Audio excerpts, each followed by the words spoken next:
Hi, welcome to week 2 of learning the Constitution for us grown-ups. So, I want to talk this week about the history of the US Constitution. Got an interesting history. So, I know that we all studied this way back in high school, but it's been a while. So, let's kind of go over it together today. All right, so to start the history of the Constitution, we've got to go back a ways and start first with our presuppositions. So, presuppositions are the truths that we hold are self evident. So, does that sound familiar? We hold these truths to be self evident. Well, that is a presupposition. These are things that are kind of basic laws for us that we believe that are truths, that they are maybe not provable, but they are truths that we build our lives on, and that we think that they are generalizable truths. They affect a lot of things. The presuppositions are kind of like the math laws. Do you remember our math laws way back in high school geometry? Like the law of commutation, the commutative law. So it's the order in which numbers are added or multiplied. It does not change the result. So 1 plus 2 equals 2 plus 1. Well, that is a law that you can't prove. It's just there. You just know it's there. It makes sense. And so our presuppositions are the things that we are kind of have internal laws.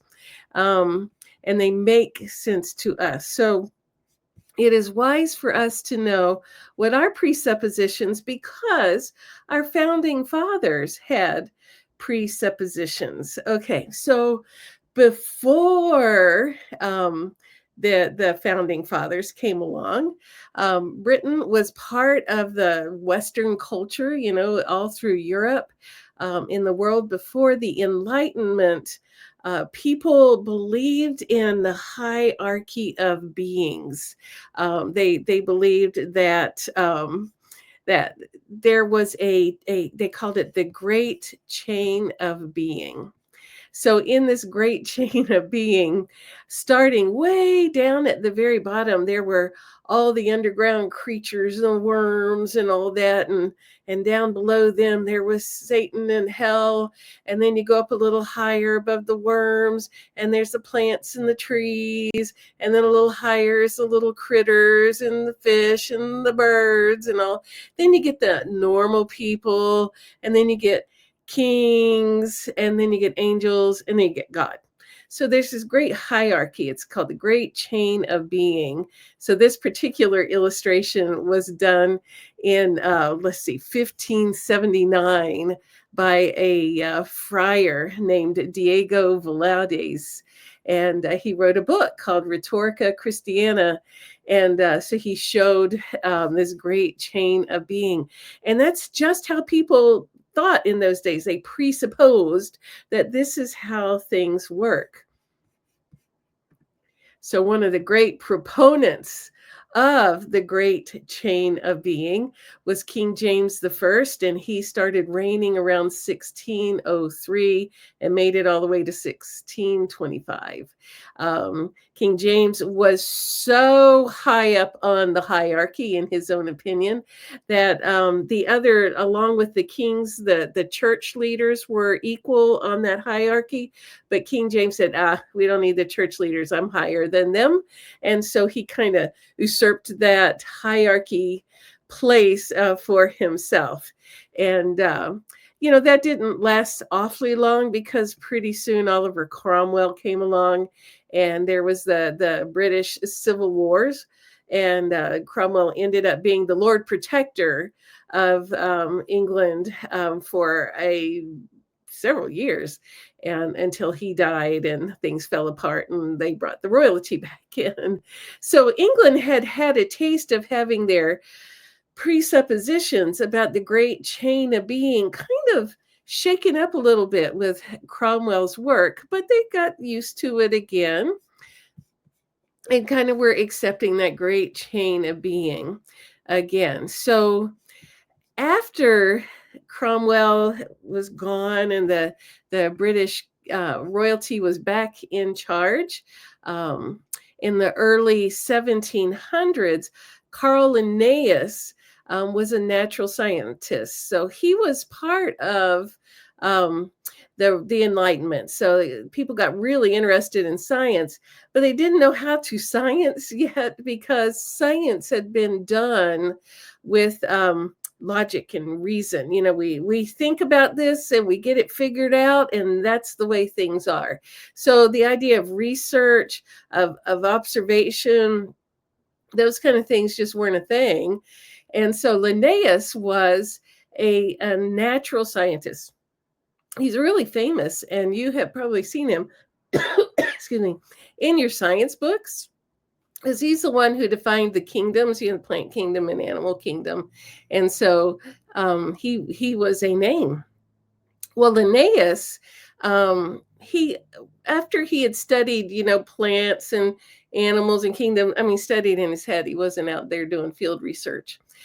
He noticed that people sometimes looked different. So he decided that there was a hierarchy of peopleness, and the white Europeans were the highest in the hierarchy. They had developed more than plants or animals, and people who had any difference from white people were lower in the hierarchy. They weren't as developed. They weren't quite as people as the white Europeans. So it reinforces great chain of being again under the name of natural science. Insultingly, on the lowest rung of Linnaeus's hierarchy of humans is people of color. And you know, that you can see where that presupposition became very popular with people who would like to have enslaved persons make their money for them. So Linnaeus has some embarrassment that in history we have to deal with. All right, so you know, this is the background now. Is we have this great chain of being, and kings are up here, and white Europeans are here, and then other kinds of people are down lower. And that's just the way things are according to their presuppositions. Okay, and then now y'all remember our friend John Locke. Okay, so he comes along and he introduces the idea that you remember we talked about the social contract, you know, that governments are formed to make sure everybody's okay. And so people give up a little freedom, and then those who are carrying the responsibility of governing, they give up a little to take care of people. So they take care, people give to them, and it works out. And they call that the social contract. But what the government has to do in that social contract is protect people's natural rights, their rights of life, liberty, and property. So implied in that all people are endowed with inalienable rights of life, liberty, and property, is what Locke said. That there is some equality there rather than a hierarchy. So anybody that is more carrying more power is in there by agreement in the social contract, not because they have a divine right to that. So Locke is introducing a new thing in the early 1700s as our founding fathers are getting educated. So these are the things they are studying. Interesting as a side note, not all cultures have that great chain of being idea. So, you know, here in the States, the Native Americans generally see everybody as equal. Everybody's family. We're all in here together. And so you'll hear them say, all my relations, everything is related, not hierarchical. They do have councils, they do have a governing system, but it is much more just a social contract. It's agreement, it's respect, but everybody has a place of equality within that, and critters and plants and everything's all equal. So let's talk about all right, when we have our founding fathers, they are going through their education at the time where John Locke is the hot topic. These Enlightenment philosophers who are talking more about equality. So even, building on John Locke's ideas of all men have natural rights, life, liberty, and property, there were other big philosophers like Jean-Jacques Rousseau and Filippo Mazzier, and they literally said, all men are by nature free and equal. All men are by nature free and equal. So it literally uses that word, free and equal. Our founding fathers then really had some ideas that they are rolling around at the time that England is really irritating them with taxation without representation. And you guys know from history class in high school, that so many things that were going on because of Britain's poor management. They were not ruling well in the colonies, and it had become an abusive situation. So they say, you know what? We are done with this because we like Locke and Rousseau and Mazzier. We like them better. And we think all men are by nature free and equal, and they have certain rights that are life, liberty, and property. And one of the top people who really like to quote these philosophers, especially Jean-Jacques Rousseau, was Thomas Jefferson. And so you see some of his wording then in the Declaration of Independence.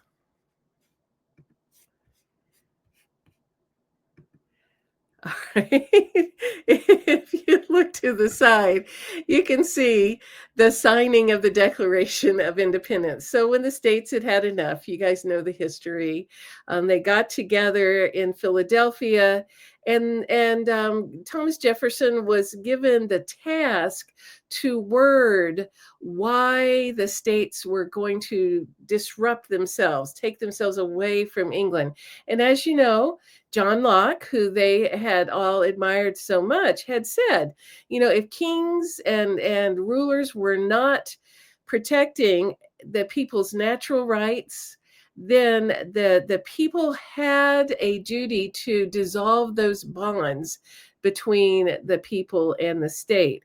So they were following right down the John Locke line here. Like Britain was doing an abusive job ruling over them, and they had the right and the responsibility to break those bonds. So they then Jefferson wrote that Declaration of Independence. So I want to just read a couple of lines from the Declaration for you, so you can catch the laws of nature, their natural rights, the dissolving the bonds between the nations. So here we go. Here we go. So in Congress, July 4th, 1776. The unanimous declaration of the 13 United States of America. When in the course of human events, it becomes necessary for one people to dissolve the political bands which have connected them with one another, and to assume among the powers of the earth the separate and equal station to which the laws of nature and of nature's God entitle them. A decent respect to the opinions of mankind requires that they should declare the causes which impel them to the separation. We hold these truths to be self evident that all men are created equal, that they are endowed by their Creator with certain inalienable rights. Among these are life, liberty, and the pursuit of happiness. And that to secure these rights, governments are instituted among men, deriving their just powers from the consent of the governed. That whenever any form of government becomes destructive of these ends, it is the right of the people to alter or abolish it, and to institute new government, laying its foundation on such principles and organizing its powers in such form as to them shall seem most likely to affect their safety and happiness. So you can see the social contract, the rights of nature, dissolving the bonds when the social contract is broken. All men are created equal. So all of the things that our founding fathers had learned to presuppose through the philosophical ideas that they had grown up with now have become codified in the Declaration of Independence. And that declaration, while it's not part of our Constitution, it is a founding document on which the Constitution then is built. It's kind of like an infrastructure. So they break free of England. There is the war for independence is in full tilt, and the 13 separate states now are having to fight for their freedom, and there needs to be some national coordination between the 13 states. It's just not going to work if they don't have some form of cooperation codified for themselves. So they start working on the Articles of Confederation. And so this goes on and is refined. And what they come up with is we have the 13 separate nations, as it were, that cooperate together with a federal government that only deals with defense and international treaties, politics, things that deal with anything outside of the country. So 13 nations confederated. They're together in an agreement. But each state runs its own finances. It has its own money, makes its own laws, has its own judiciary. And in this Articles of Confederation, they are just working together for the good of the whole, as long as it doesn't bother their separate business.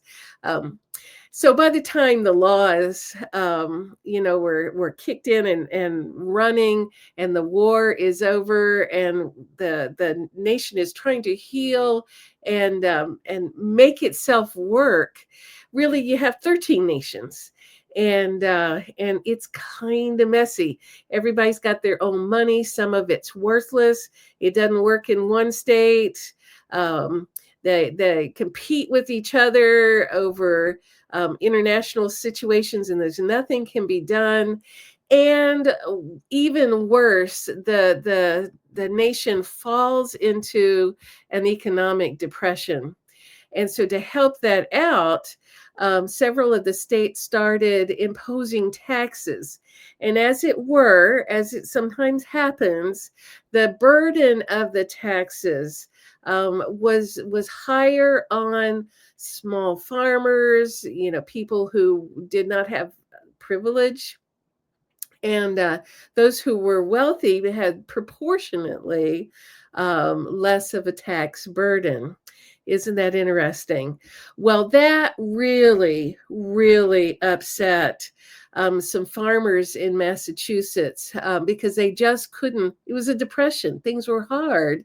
And now they're getting this tax. And the rich guys aren't paying much. And so Daniel Shays got really mad about it. So he got all his buddies together, and literally 2,000 of them, and all over the state, they started surrounding courthouses, and and they were shutting them down, wouldn't let anybody inside them. And once they had effectively done that, they went to the arsenal, and they're heading toward the state arsenal to kind of help themselves.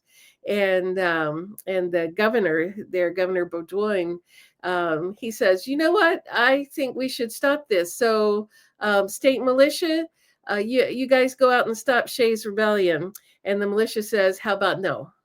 And so the militia won't do it, and so the governor calls for national help. We want the national militia, and the different states say, we don't do national militia.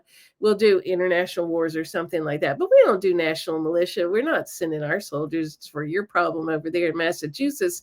So they refused. So the governor and his wealthy buddies all got together and paid 4,000 soldiers to go put down the rebellion of Daniel Shays and his 2,000 soldiers. And that was the end of Shays' rebellion in a wealthy folks' private militia there. So anyway, that Shays' Rebellion became the talk of the town. Like, everybody is all like, "Oh my gosh, we're all fighting each other now. We got our freedom, and now everything's a mess. And this Articles of Confederation ain't helping us." And so what they decided to do is to form a constitution. Now, never, ever in the history of anything had there been a constitution. So these guys were literally inventing a new form of government. How about that? A brand new form of government with the very first constitution. So they called a convention, first in Annapolis, but not everybody could get there. And so they relocated up to Philadelphia in 1787. So delegations from 12 of the 13 states came. Rhode Island was not cooperating and did not send delegates. So everybody kind of trickled in. So while they were waiting for a quorum, the delegates that were there started exploring ideas for creating a solid constitution with a more useful federal government, one that could actually unite the states in a cooperative way and make life peaceful, within the United States. So one of the interesting helpers in exploring these ideas was John Adams, and he produced a 3-volume handbook that surveyed different kinds of governments and ideas about governments, philosophies. He discussed John Locke and the French philosopher Montesquieu, and helped them to think about what a wonderful government could be, what the one that really was a social contract that protected the natural rights and that all men would be treated as equal.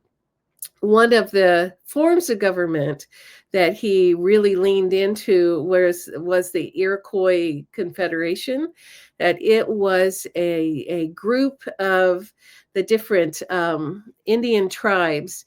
So the Native American 5 nations, the Mohawks, the Cayuga, the Onondaga, the Oneida, and the Seneca had joined together to form a strong central government that helped look after this group of these 5 nations and help them to be successful.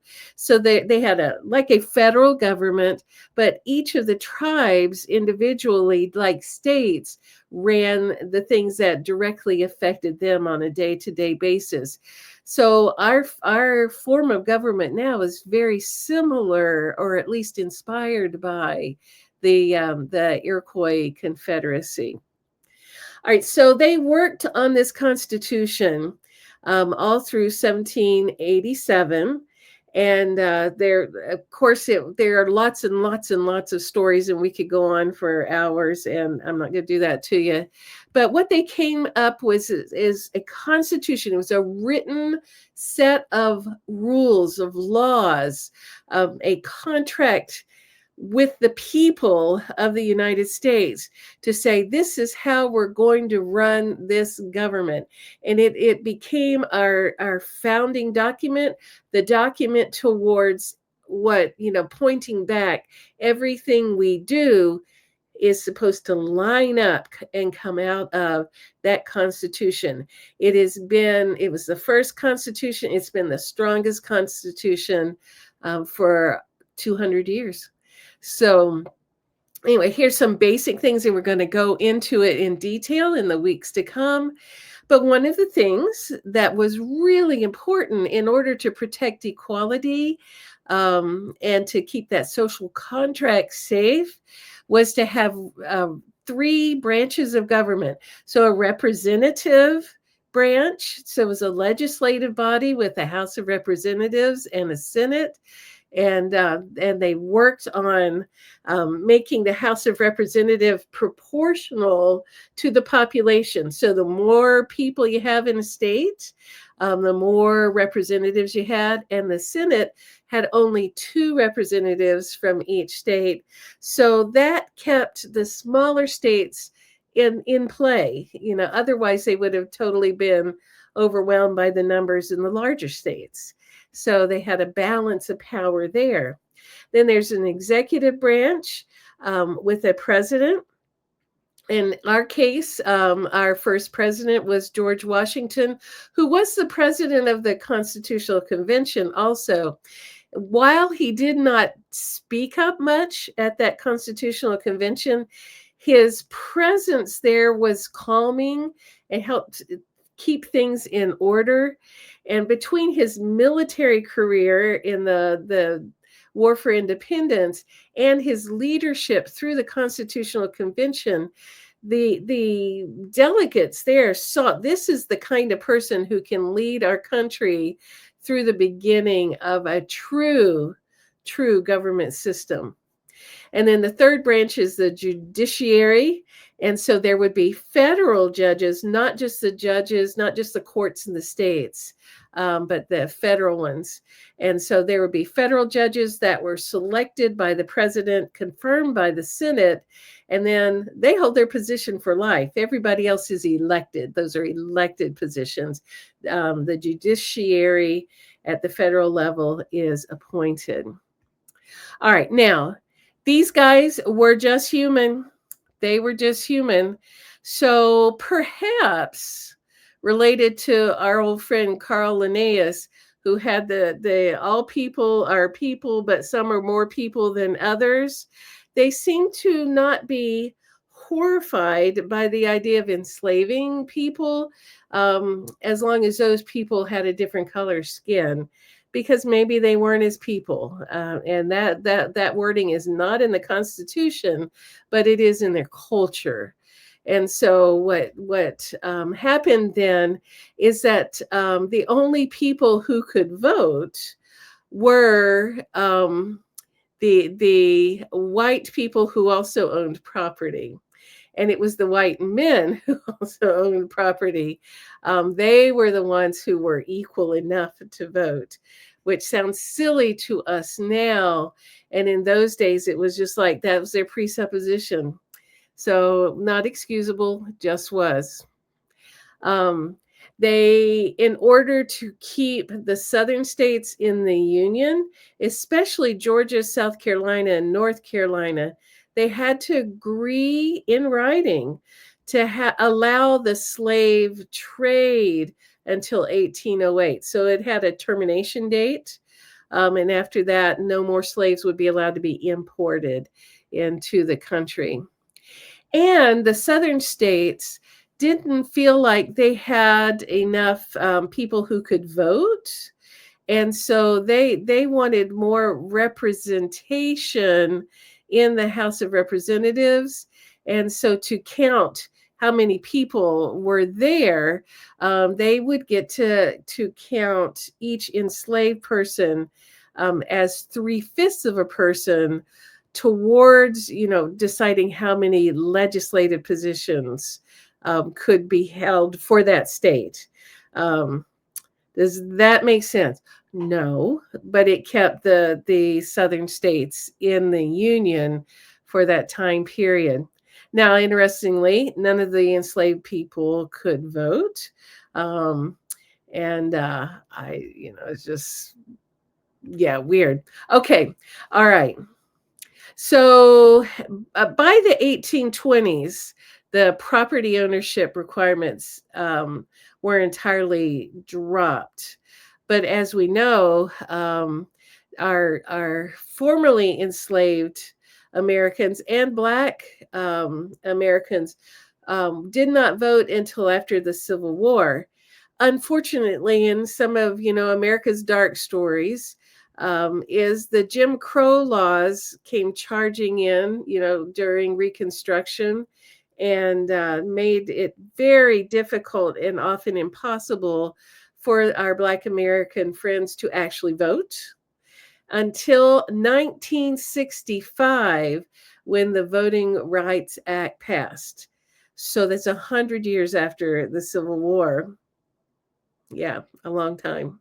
All right. Other kind of quirky things or embarrassing things, according to how you want to look at it, is women did not receive the right to vote until 1920. So it's after World War I.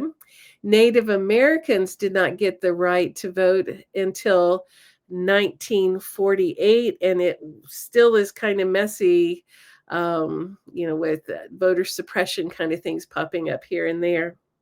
And originally, voters had to be 21 years of age to vote.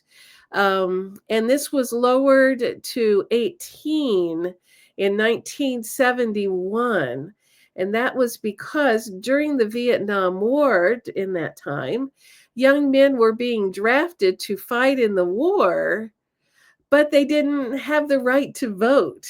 And so Congress went to work and changed that. If we're going to make you go fight in a war, you should at least be able to vote.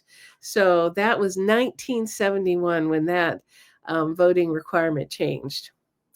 One of the topics that was really big, like two factions in working on the Constitutional Convention, were two groups of thought, the Federalists and the Anti-Federalists. And we have different versions of that today, but it's still around. It just doesn't ever go away. So the Federalists asserted that the federal government needed to be strong in order to carry out the work of protecting natural rights. That was the safest way to make sure that people's equality, their life, liberty, and property, and pursuit of happiness, that those were secure. Anti-Federalists were more of the states' rights camp, and they wanted a weaker federal government and stronger state governments.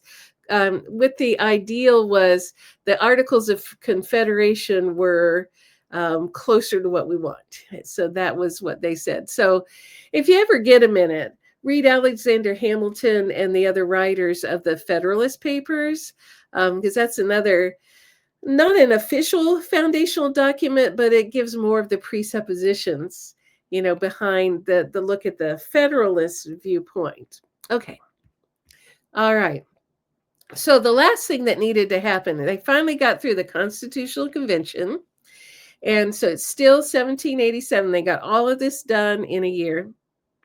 But it could not go into effect. It could not be our national constitution unless it was ratified by 9 of the 13 states.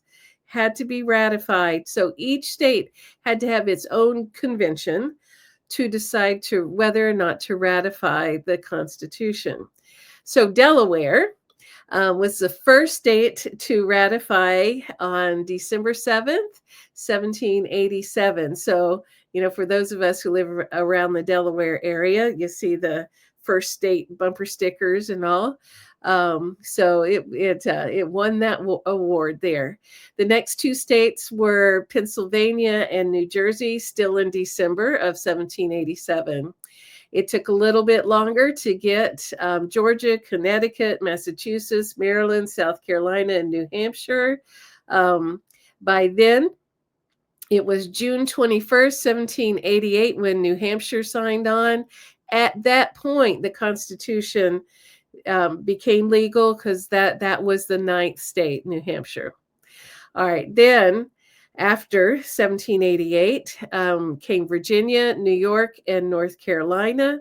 And last of all, little Rhode Island, who had refused to come to the Constitutional Convention, they ratified it in May 29, 1790. So they were the stubborn holdout there long after the Constitution had become legal. So that is how we got our national constitution. We are a nation built on ideas. And when it's messy, but the ideas underlie it are freedom, equality, life, liberty, and property, and pursuit of happiness. And that we have a social contract that our government is supposed to work for us. And that is how it's supposed to be. We celebrate the Constitution each Constitution Day on September 17th. That's the day when the original delegates to the Constitutional Convention signed the document themselves. All right, so that is it. I will put in the notes references and extra videos. Thank you for participating with this. It's fun to learn about our founding documents all over again and refresh our memories on this. Thanks for joining me.